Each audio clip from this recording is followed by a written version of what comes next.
There he is. Today I want to talk about the Dracoturtle. Now, Dracoturtle is a 10 provision Skellige unit with 5 power and 5 armor. And he's a beast, although beasts don't have... They have some synergy, but the beast deck's too bad that it doesn't have enough synergy, or the cards aren't good enough. But usually you don't play it with those anyway. You're just using it for this ability. Whenever this unit loses armor, boost it by the amount of armor lost. Barricade at the end of your turn, gain 1 armor. So, when you play it, it's a 5, unless you have some kind of ability to trigger its effect here, like some way to do damage to it. And each turn, as long as it has armor, gets more armor. So, that's really nice. It is difficult for the opponent to remove, because they can't just hit it with a assassination or something.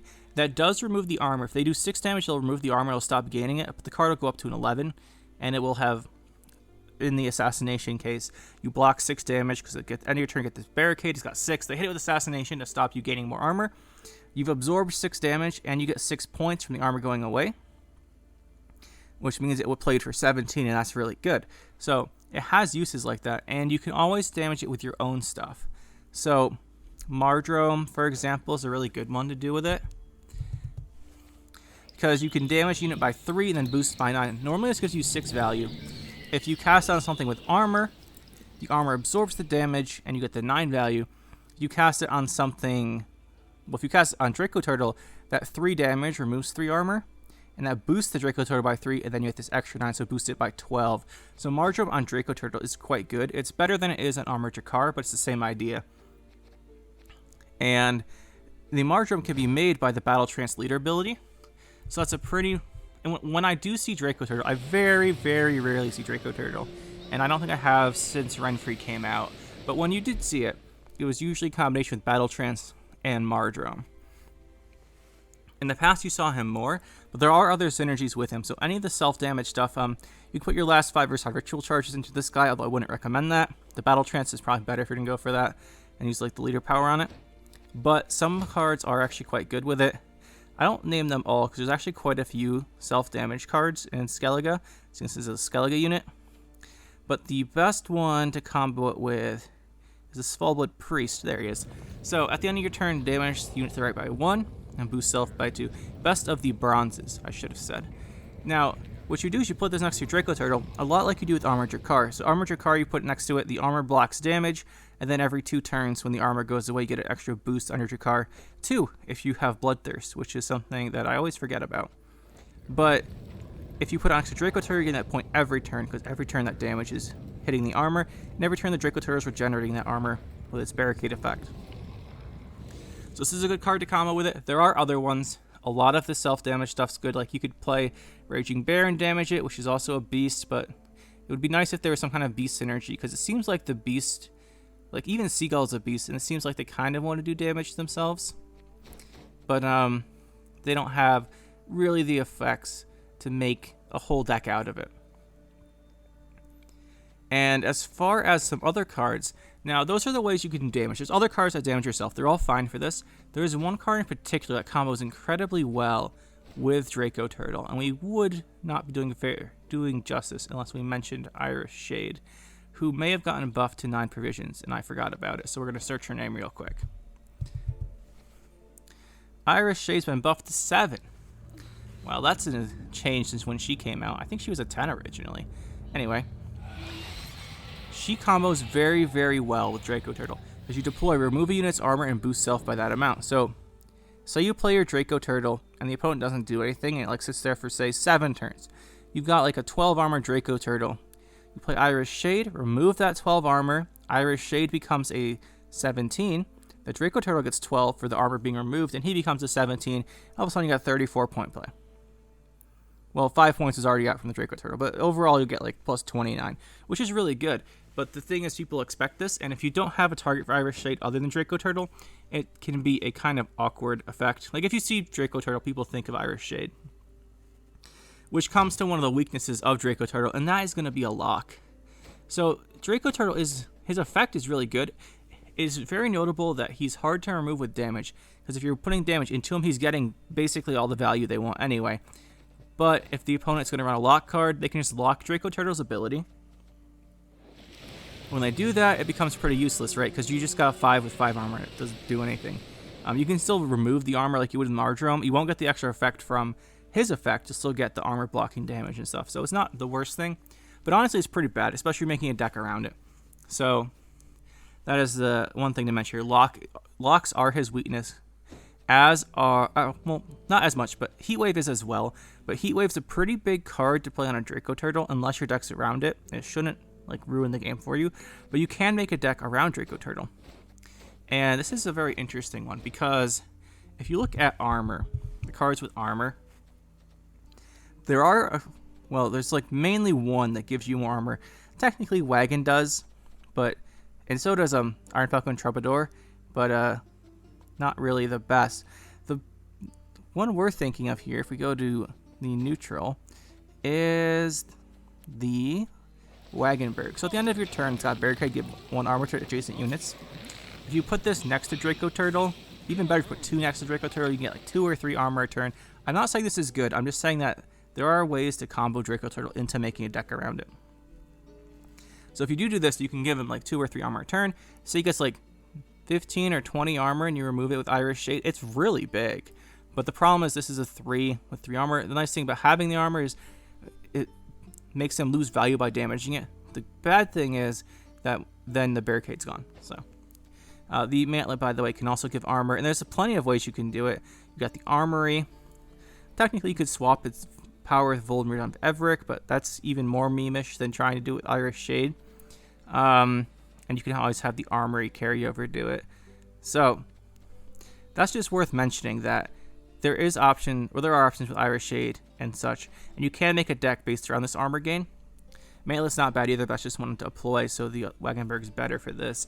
But it's usually not very good. And that's kind of coming to the issue here we have with the Dracoturtle then. So we've mentioned several ways you can use them, right? Iris Shade is actually good if you can use it on Dracoturtle. And he's got armor. It's actually good next to a Spellbook Priest. The problem is their Armored Drakkar is almost as good, and that's a 4 provision unit. So that's not that great. So you really need a really good way to take advantage of Dracoturtle's armor, because if you don't, Armored Drakkar is generally better. And that's one of the things, right? So Armored Drakkar is really the comparison here, because I guess we'll pull it up while we're talking about it.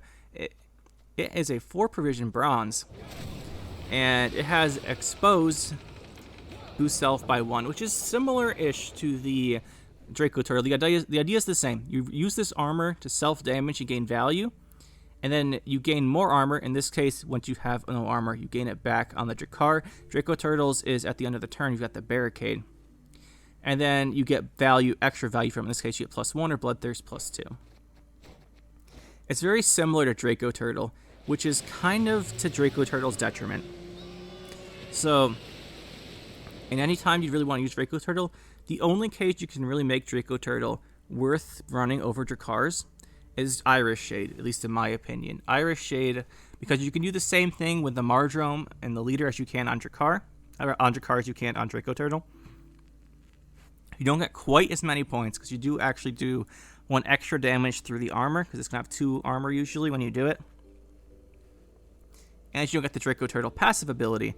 So instead of playing Dracoturtle and hitting with Mardrome for 17, you play Armored Drakkar, you hit it with it, you take 1 damage, you boost by 1 from the armor getting removed, so it's back at 4, and then you get that +9, so that's a 13. It's 4 less, but it's a 4 provision unit, and those provisions are really valuable.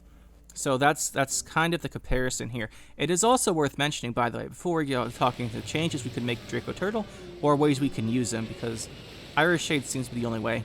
But before we get into that, it is worth noting he's a 10 provision unit. You can revive him with Fuchsia, which makes him actually kind of compelling.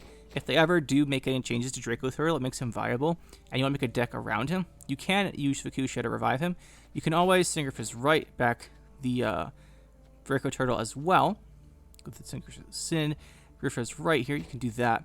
So it's worth noting you can bring him back. The problem is he really only has good synergy now with Iris Shade. And Iris Shade, there's 2 issues with that. Iris Shade only having 1 target means the combo is pretty dead in a lot of other situations, unless you're running stuff like the Wagenbergs. And the other thing is your Dracoturtle can't be locked or heat waves or anything because your Iris Shade's a dead card. So you have to have them exactly together. And you also want the Dracoturtle out early so it can start stacking up armor. So that kind of... It's just awkward to play out, which is unfortunate. I might try it out, honestly, if we make a self-wound deck again. But I think overall, Dracoturtle's biggest problem is that Armored Drakkar just does most of what he does for 6 less provisions. That's one issue. The other issue is where he's better is he's slightly better in a couple tastes, like Mardrome, and he's slightly better for Spellvoid Priest if you don't have the Bloodthirst out. He's like extra point every 2 turns.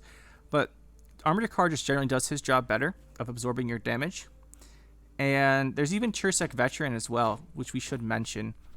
He can absorb your self-damage as well because he heals it all back. In addition to those, the thing with Dracoturtle that's kind of the most annoying to me is that he only really has that one job. And for that job, he's really expensive. So what I'd like to see with Dracoturtle is either a buff to his armor ability, right? Because right now when he loses armor, it boosts self by the amount lost. This is actually can get really good. And the barricade's fair because you want that armor. You don't want like Dracoturtle to come out with 15 armor and then use Iris Shade it every time. So it's worth having this barricade. I just wish there was either more value when you deploy him. I'm not sure what they would do with that. I don't think they would add a deploy to his ability. I think most reasonable would just be like increase his base power, potentially, or decrease his provisions. One of those I think would actually help Dracoturtle quite a bit. But I don't think it would be enough to replace Armored Drakkar, which is kind of the awkward point here.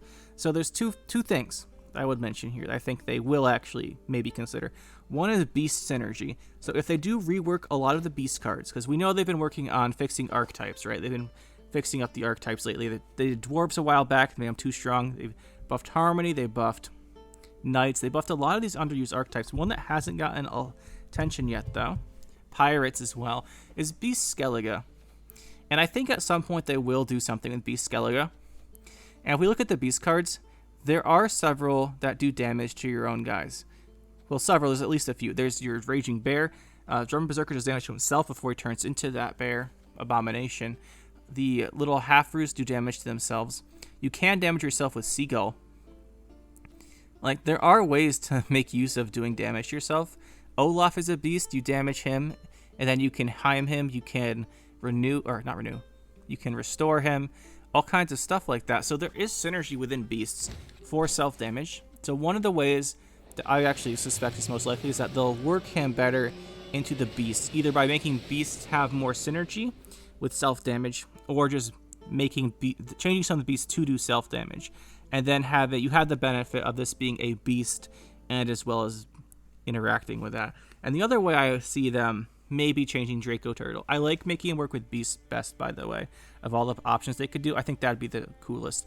They might also buff him at the same time, right? But one of the other things is you just have another way to make use of his armor, really, because Iris Shade is really all you've got for that.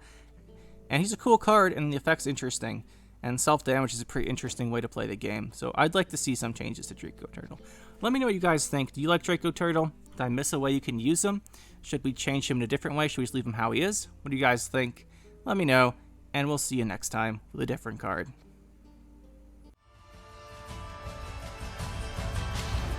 That'll be it for this one, guys. Hope you enjoyed. We'll see you next time. Make sure to hit that like button and subscribe to the channel for more. And you can check out some more videos over here. And thanks for watching.